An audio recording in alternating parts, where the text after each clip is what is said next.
नमस्कार. महाशिवरात्रीची पुराण कथा.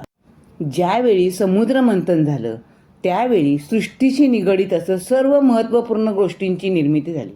परंतु त्याच वेळी समुद्र मंथनातून हलाहल विष देखील बाहेर आले.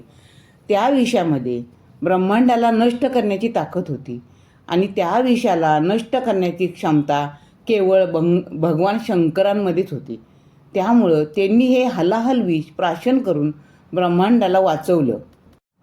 आता विष प्राशन केल्यामुळं शंकरांच्या अंगाचा दाह झाला. त्यावेळी वैद्यांनी भगवान शिवांना संपूर्ण रात्र जागून काढायला सांगितले. आता सर्व देवांनी भगवान शिवांना बरं वाटावं म्हणून रात्रभर गायन नृत्य याची व्यवस्था केली.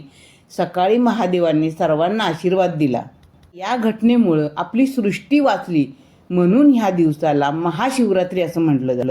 यावेळी भगवान शिवांनी तांडव नृत्य केलं महाशिवरात्रीला, म्हणून भाविक संपूर्ण दिवस उपास करतात. भगवान शिवांचे शिवलीलामृत, महारुद्र, भजन, गायन इत्यादीचं आयोजन करतात.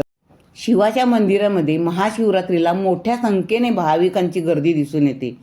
12 ज्योतिर्लिंगाच्या ज्या ज्या ठिकाणी आहेत तेथे तर लाखोच्या संख्येने भाविक महाशिवरात्रीला दर्शन घेतात. भगवान शिवांचे ज्या ज्या ठिकाणी तीर्थक्षेत्र आहे तेथे मोठ्या मोठ्या यात्रा पण भरतात.